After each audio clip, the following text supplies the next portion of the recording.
Hey designer, you're listening to episode 94. In the last CEO Summer School lesson, which was on someday syndrome, I talked about the various ways we postpone and procrastinate and how that's delaying the goals you want to achieve in your interior design business. The flavor of someday syndrome is more long range. It's much farther out in the future and kind of wistful. It's where you get to imagine achieving big things without the risk or effort of taking action. It tends to show up when you're thinking about those long-term aspirations, both in the things you'll achieve and the person you want to become. As I was thinking about this, both personally and professionally, I noticed this in kind of a silly example, but when I'm admiring a friend's garden that is bursting with fresh vegetables, I so want to have that delicious soil-filled bed of vegetables with crunchy produce I can walk out the door and harvest. Oh, I can feel the excitement building. I think about how I would be so on top of the watering and weeding. I would be an amazing gardener. And yet, I don't do it. And usually pretty quickly after I start imagining myself doing those things, I get the excitement and then I'm not going to do that. This is a someday aspiration I've had for at least a decade. And I can tell you, I'm not any closer to making that happen. But then there's also the more immediate things that you put off. For me, it's always reviewing things. So like the P&L from my accountant, or maybe a spreadsheet that my assistant sends and I don't want to look at it, or the physical therapy exercises I've been assigned for my wonky hips. These are things that I'm more prone to say, I'll do it later. And that's the topic of today's episode. Those short-term things that you put off with kind of the best intentions that you will do it later, but don't actually get to. The later habit, as I call it, is one of the episodes listeners mention the most, and I thought it'd be perfect to have that concept side by side in the podcast feed with someday syndrome.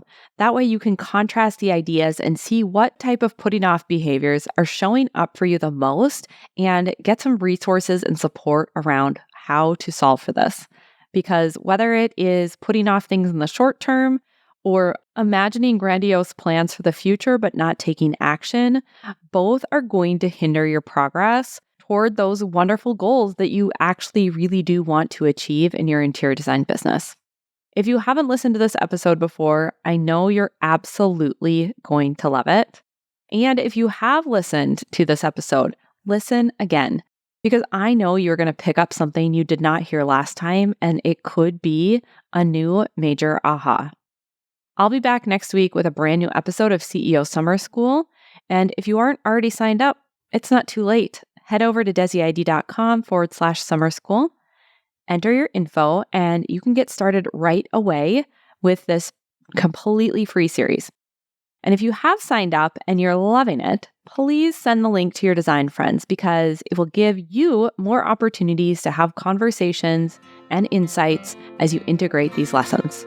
Enjoy the episode, and I'll talk to you next Wednesday. Welcome to the Interior Design Business CEO, the only show for designers who are ready to confidently run and grow their businesses without the stress and anxiety. If you're ready to develop a bigger vision for your interior design business, free up your time, and streamline your days for productivity and profit, you're in the right place. I'm Desi Cresswell, an award-winning interior designer and certified life and business coach. I help interior designers just like you stop feeling overwhelmed so they can build profitable businesses they love to run. Are you ready to confidently lead your business, clients, and projects? Let's go. I want to start talking about this topic in terms of how it might be showing up for you so you can first have awareness if this is one of your patterns. And I think we all know that little or sometimes really loud voice that presents itself when we're about to do something, right? When we're planning to do something and we don't really feel like it, or you're planning to do something and something else seems more urgent, or there's a difficult conversation with a client you need to have, and all of a sudden next week seems a lot more appealing than getting that done today. That's more in the day-to-day, but later also I see appearing when you're thinking about your bigger goals or initiatives you want to implement in your business. It might sound like, I'll get those systems in place when fill in the blank. Things slow down. I have more help. I watch this training, right? It's some type of when this thing happens, then I'll do that. Or I'll raise my fees when I feel more confident. There's always the when attached. And later might sound like next year or years from now when the kids are older or when it's not summer or when it is summer. I've heard people say all the seasons as a reason for later. So as you can see, the later habit shows up in the day-to-day execution of your business tasks, whether that is you're on your back end or serving clients, and really in the long-term planning of your business as well. And there's a reason why the later habit shows up and exists the way that it does. And that is because of the way that our brains work. Our brains are so powerful, they're so helpful to us, and they can really hold us back and prevent us from pursuing our goals if we let them go unmanaged. Your brain will often offer up what will seem like a very reasonable reason to do it later. Except if you're in the pattern of doing it later, your brain just gets better and better at coming up with reasons to do it later. It essentially strengthens its argument and becomes more persuasive. And what ends up happening then is you lose trust with yourself. When you tell yourself you'll do it later, you start to actually not count on doing it later. I want you to think about this as if it were a friend or even an employee that you have.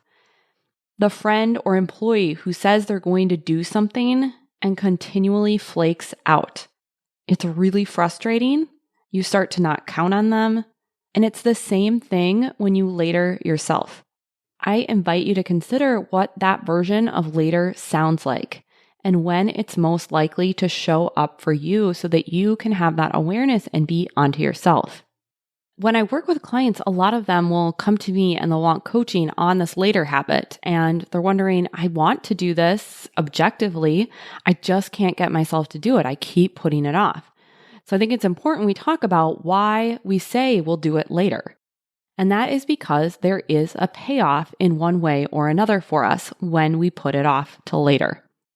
With any habit that we have, even if it's one we don't like, and objectively could say it's not serving us, there is always a payoff. Otherwise, we wouldn't keep doing it. With the later habit, the payoff is often a sense of relief or a dopamine hit. Let's talk about the relief first. When you say you'll do it later and make the decision to do it later, sometimes consciously and sometimes unconsciously, you escape not only from doing the task in the moment, but also all of the emotion you have created thinking about the task. And this is really why I always am coaching on mindset with the strategy, because you can have all of the how-to of how to get that thing done. But if you're thinking about the task or project in a way that creates dread or resistance or confusion or any other negative emotion in relation to doing the task, you're going to want to kick the can down the road and get that relief. You have to develop the skill of noticing when you're creating that negative emotion for yourself and use your brain for you to generate the positive emotions that are going to get you into action. Positive emotion doesn't even have to be joy or excitement about doing something, but learning how to create motivation, commitment, determination on demand is critical. It is why the mindset tools I teach in Out of Overwhelm are so important and vital to you creating success in the day-to-day of your business and in the long run. You can have attended all of the webinars, bought all of the planners, but if you don't know how to create awareness of your thought patterns, and in this case, meaning the later habit, and actively shift your perspective, you will continue to put off what you say you want to do, or you're going to have to grit and grind through willpower and forcing yourself to follow through. This is an incredibly exhausting way to work, and I want to offer you relief from that type of exhaustion, not this faux relief that you get from latering in your business and saying, I'll get to it later. Now I want to talk about the dopamine hit you get from latering. This is that other payoff that I'm talking about of the later habit. Dopamine is a chemical released in the brain, and it makes you feel good. It's something us humans spend a lot of time and money on trying to get more of. One of the interesting ways that you get a dopamine hit is through planning. When you're in the habit of later, you often are creating a lot of plans, either on paper or just in your head, and then don't follow through. And then you go back and you create more plans. And that planning gives you the dopamine hit. And this costs you so much time without an end result. It feels really good to write down what you're thinking you're going to do and then imagine those grand plans playing out. It's why there's such a huge market for all of the pretty planners and project management softwares. And these are amazing tools when we use them in tandem with proactive planning and follow through that really is a combination of the mindset and strategy of time management. The downfall is that you're repeatedly creating plans and hopping from one system to the next. You're giving your brain a reward with that planning without creating the real reward of a finished project or goal. I know that that is not ultimately what you want for yourself. It's really about that quick, in-the-moment pleasure rather than the long-term satisfaction of seeing your plans come to fruition. When we step back, we know exactly what we want. We don't want that short-term hit. We really want that long-term pride and satisfaction that comes from follow-through and making progress on goals. So why this is so fascinating is that you might not feel great about yourself when you later yourself, because you probably judge yourself for that pattern. But you do get a type of that replanning, fresh start, excitement when you later yourself, and that can be really addicting. So I just want to make sure that you understand that that is part of this habit, and not as a way to further judge yourself, but just to understand what's really going on. The other way that you create dopamine through the later habit is by thinking idealistically about yourself and your future. And let me explain how this plays out. The later habit in your brain tells you that there is going to be a better time to do something when the conditions or circumstances or people are ideal or perfect. It's, I'll do this when, fill in the blank, and tell me, what is it for you? What have you been telling yourself are those idealized conditions or circumstances that you need to have in place before you can take action? You don't need them to be perfect, but our brains love to tell them that they do in order for us to get started.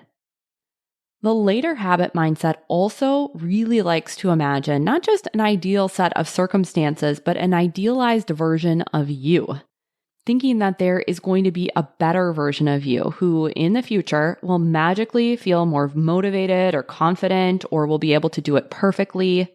And that's simply not the case.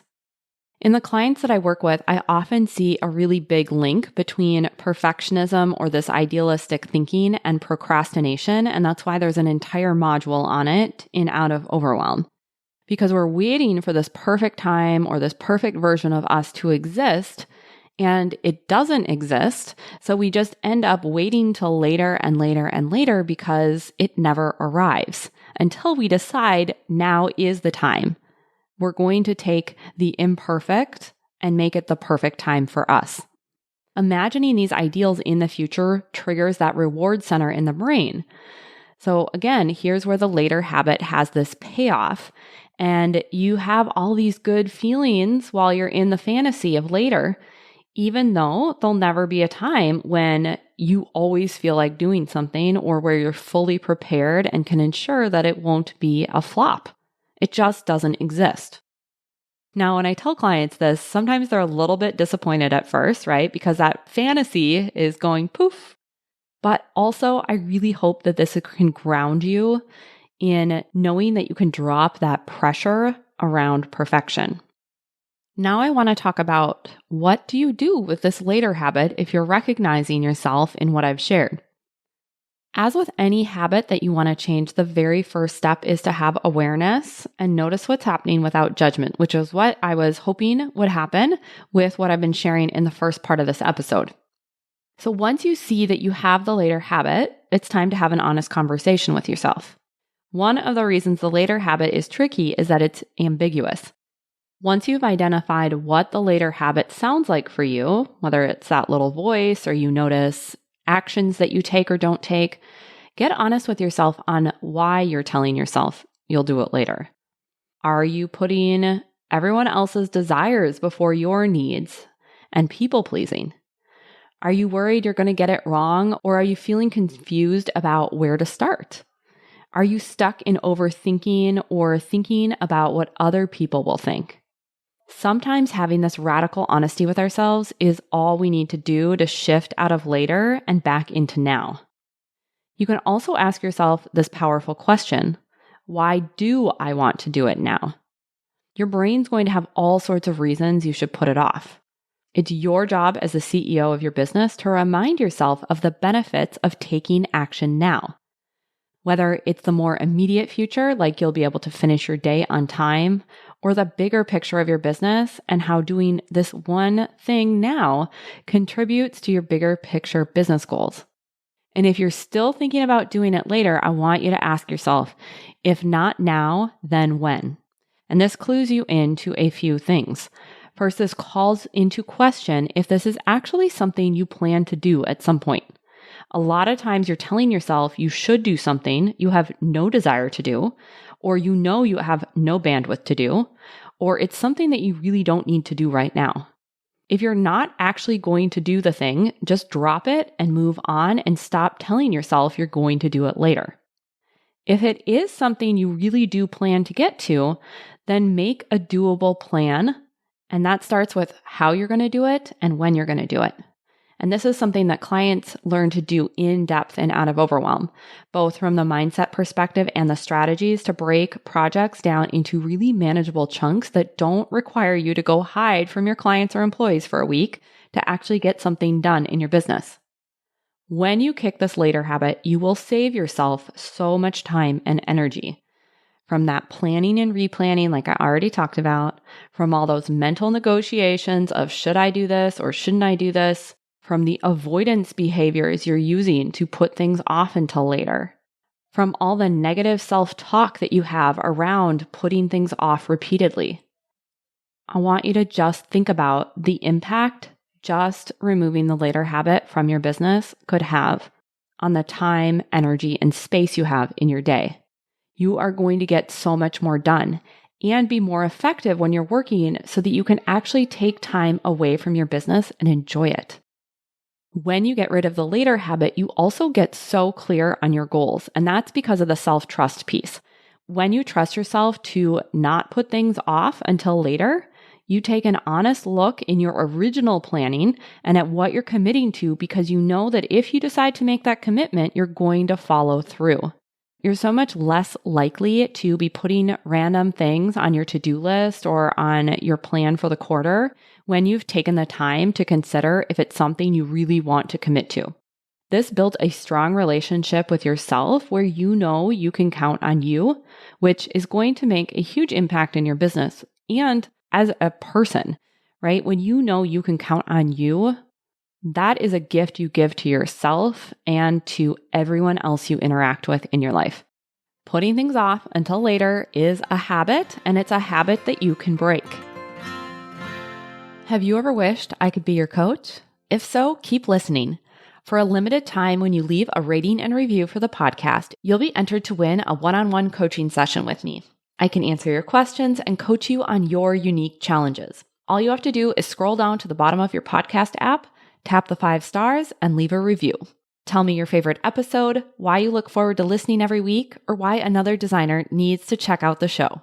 It won't take long, and as a thank you for leaving a rating and review, you'll have the opportunity to win a private coaching session with me. Just click the link in the show notes to submit your review so I know how to get in touch. I can't wait to select a winner, and it might be you. I'll talk to you next week. Thanks for joining me for this week's episode of the Interior Design Business CEO. If you want more tips, tools, and strategies, visit www.desiCresswell.com.